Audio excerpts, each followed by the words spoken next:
Okay, welcome to the third session in our afternoon panel, or the third panel in our afternoon session.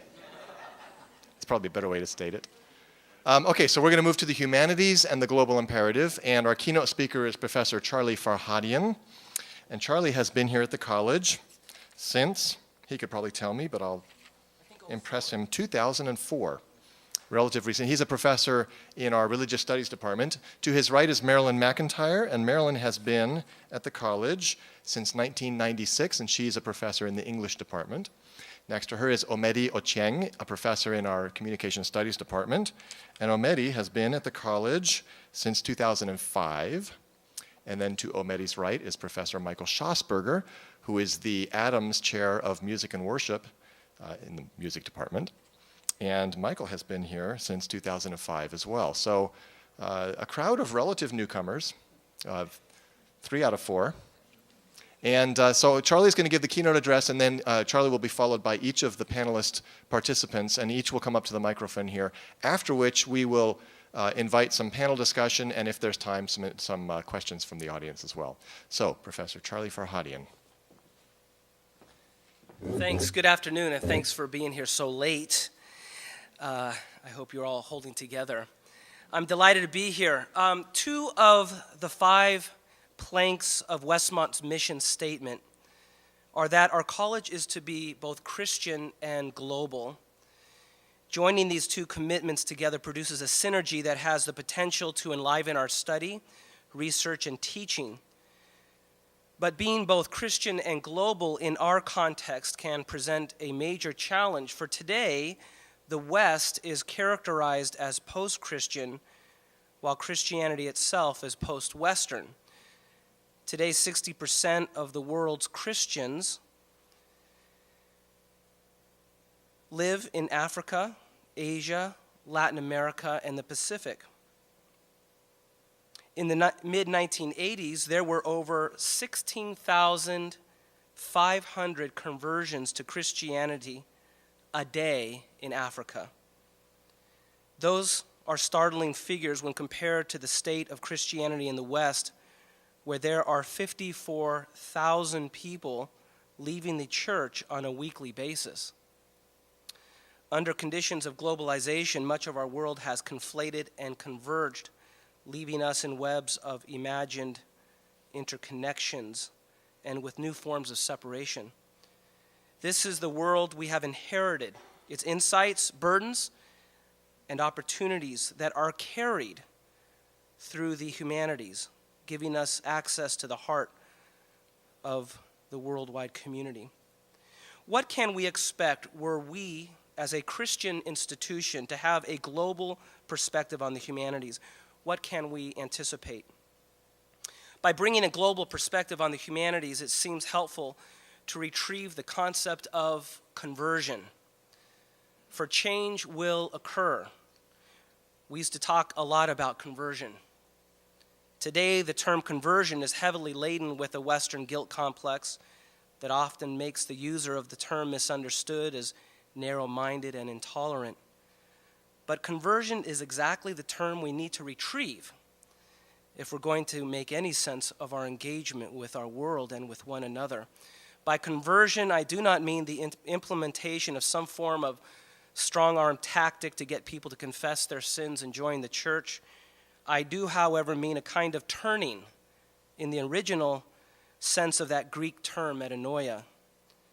In the context of engaging the humanities from a global perspective, it seems there's a need for a double movement of conversion. The first movement is that we as Christians convert. Not that we would deconvert from Christianity, rather that we would turn toward the world, be converted to the world.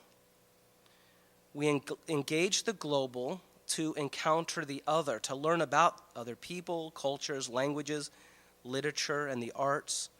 Such a turning could be quite startling. To open ourselves to the wider world puts us at a disadvantage, for we may not be in control of everything. You've experienced this if you've ever tried to study another language. we can be left feeling unsettled and disoriented, but that's where we need to be. We need to know the world in all its richness and beauty and even sadness and misery. And there's no better way to learn about the world, its heartbeat, than from the humanities.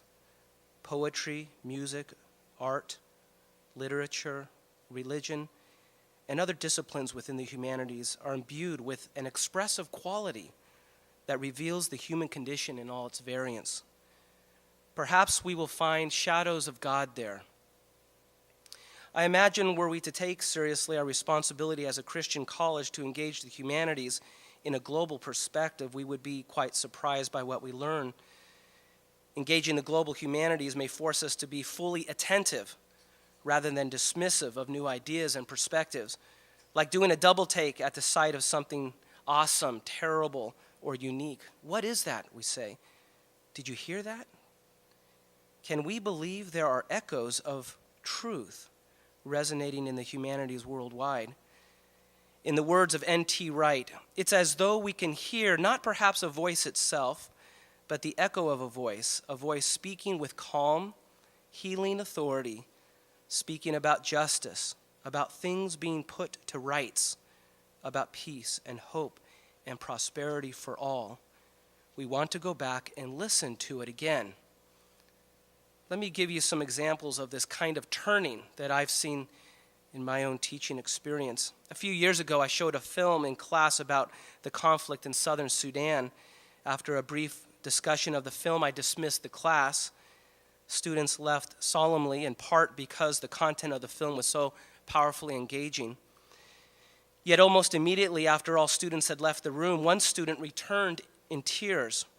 She was a graduating senior and was so deeply moved by what she saw in the film that, through her tears, she exclaimed something I will never forget. She said, "I am not prepared for what I saw in that film." I reminded her that few of us are prepared to make sense of what we had just seen. I wondered how she would respond. What would she do? 6 months later, I received an email from her. She was living and working in Africa, using her French degree to partner with the African Church in mission. The very fact that this student raised the question about being unprepared to deal with what she had seen in the film communicated to me that she was indeed asking the right kinds of questions. She saw a discrepancy between her life and that of others. She was converted. She turned toward the world, and her life will never be the same.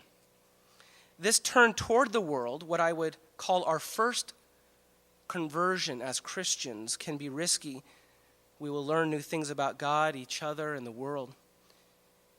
If the first kind of conversion is a turn toward the world in all its variety, the second conversion is of the world toward God.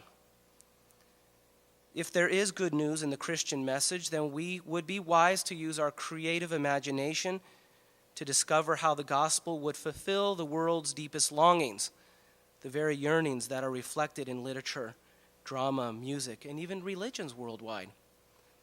But to say that we have an answer to the great riddles of life may sound overly confident. Far too many of us are constrained by our own fears. We don't want to be misunderstood. We don't want to offend. But the world is waiting for good news, for hope, justice, and reconciliation. I have one last story. It's about the power of art as a communicator of divine truth. And it illustrates this turning toward God. During China's Cultural Revolution, Chairman Mao moved millions of educated Chinese youth to rural areas to work in the countryside and learn from the peasantry. A young man named Ha Chi was part of that great movement to the rural Chinese hinterland.